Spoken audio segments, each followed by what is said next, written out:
Okay, we're here at Economics, which is being run by Alan Murray and others at the Journal, which is a sort of a little sister conference to D. And they're having a lunch here where we're going to sit at tables. I'm going to sit at a table with Bill Gross, who's going to talk about entrepreneurialism and green ideas. And just so you know, across there's an oil rig off the luncheon here, which is cracking me up. I mean, someone from the American Petroleum Institute was joking about it, but there it is.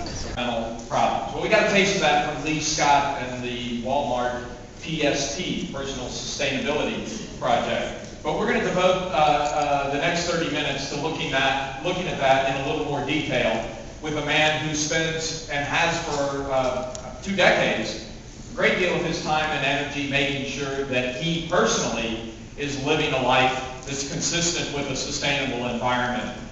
Okay, we're here with Alan Murray, who is my colleague at the Wall Street Journal, who has a new conference, Economics, Creating Environmental Capital. Very beautiful setting. It's sort of a sister conference to D. But nothing compared to D. Well, nothing can compare to D. How could you? But you have E, so Eco. You have 3 Eco. letters. We only have 1 letter, so I think you're much better already. So tell me, what was the thinking behind the conference? I think there was a recognition about a year and a half ago, that there was a real, at least in the U.S., a real sea change among big companies thinking about the environment. Right. You know, before that, it was kind of relegated. You had a chief sustainability officer, right. Some someone ads. who would have to go out and deal with environmental types, and some ads with trees in them, things like that. Yeah, and it has now accelerated to the CEO level, where CEOs of big public companies understand that this is an issue that they have to address, and that's what we've seen here. We had Jeff Immelt, right. Lee Scott, Pat Wirtz. What was the takeaway from Immelt? From what GE's been, a big polluter before, and of course is trying to get into the eco game. Yeah, well, Immelt says it's all about business. I mean, he was talking about the millions of dollars of wind turbines that he's selling every year. He insists that paying attention to the environment is good business for GE and is going to continue to be good business for GE. The other theme that I think comes from all of the CEOs, part of what happened here was a recognition that caps on carbon emissions are coming. Right.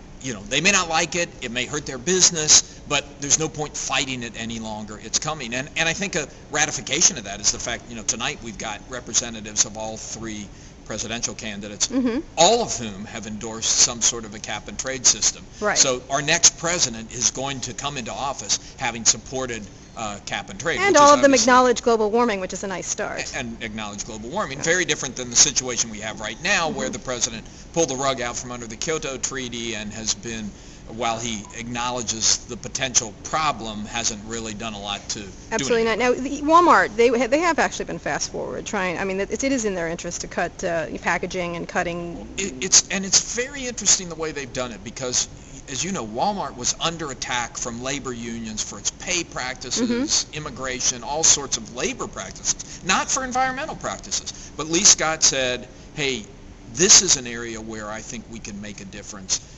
And we ought to focus on this. And well, they have such a control over the production of so many goods. Enormous, and they can affect. He gave us some examples this morning of where they've asked producers just to eliminate little pieces of cardboard in their packaging, which can save a lot of. Which can make a huge difference. They operate an enormous trucking fleet, one of the largest trucking fleets in the world. And they've made big strides on that. But here's the interesting thing, Karen. This really gets to the core of what we're talking about here today. For all the things that Walmart has done, their so-called carbon footprint, the emissions that they put out every year, is still growing at close to 10% as they grow. A year. As they grow. Yeah. So how can these policy proposals that say somehow we're going to reduce carbon emissions by 50 to 80%, depending on who you talk to, but that's the range, in the year 2050, how is that going to happen? That's a good. So Bill Gross, you're here at this green conference the Journal's throwing. What do you think the big issues are from your perspective, from Silicon Valley investing in this area? It's been a hot, hyped area, but is it really substantive? Well, I don't think there's any overhype here. This is an enormous, enormous industry, big opportunity, and a chance to change the world. I think the biggest challenge is we've got to beat the price of coal. Right. Somebody's got to figure out a way to make renewable energy be cheaper than coal, because then it will get adopted on such a wide scale. If you just make it cheaper, then you don't have to bribe anybody or cajole anybody. People will just adopt it. Now, and I think the big challenge is to do that. Now, Silicon Valley is obviously investing in green tech. Again, as I said, it's been hyped, but there's more focus on dumb crap like widgets and social networks, overpaying for those. Where do you see this? I mean, this is, if you're saying change the world, where's the substantive business? I mean, obviously, this is going to make just as much money as widgets, but they can't get their focus onto something more substantive. I think there's a chance to make an enormous amount of money. I think the focus has to be on coming up with technological innovation that actually drives the price down so that we can actually be competitive with fossil fuels with no subsidies. If we can be competitive with no subsidies, it'll take off beyond our imagination. Great, Bill. As usual, thanks a lot. Thank you. Lori Yoler, you're on the board of Tesla. When are those fancy cars coming out that are electric? They are actually coming out this Monday, start of production. So you're aiming at the elite group to save money. But where's the bigger picture here? To start with, like any technology, the first version is more expensive and goes after the high end, but we're expecting to have many more exciting models in the future that are accessible. So you're going to have a cheap car for someone like me, right? Exactly. Excellent, Lori, as usual. Okay, we're here with John Doerr at the ECO conference. John, talk about this idea of investing in environmentally friendly companies and the area. Well, something really important has changed, and that's the underlying technology. At the same time, the markets have changed. So with the science of the small, we can really make better biofuels and better fuel cells and better batteries. That's now possible, just at the same time that oil's at an all-time high, gas is at an all-time high, and the questions of energy security, in addition to the global warming questions, are all coming together. So now Silicon Valley's gotten into this. Is it sometimes Silicon Valley can jump onto hyped areas, and they're also investing heavily in widgets and social networks. Where does the delta of Silicon Valley being quite serious in this area come? Well, Silicon Valley certainly can be wrong, but energy is a $6 trillion market worldwide, so it's already an enormous economic need and opportunity. I think this one's very long-lived. I've said this could be the biggest economic opportunity of the 21st century.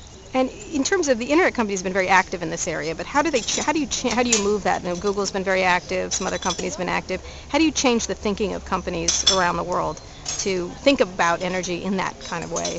Well, I actually think that the companies are ahead of the politics in Absolutely, this matter. There's no question about that. I'd rather focus the energies on changing the thinking of the political leaders, and they're not stupid. Actually, the real challenge here is to change the thinking of average Americans and average citizens all around the world. And how do you do that? Scientific, mainstream communications, mass communications, targeted communications, work grassroots through the Boys Club, the Girls Club, the National Rifle Association. We need a mainstream, and I think we'll get a mainstream national communications effort. Great. John, as usual, thanks so much. Yeah, thanks.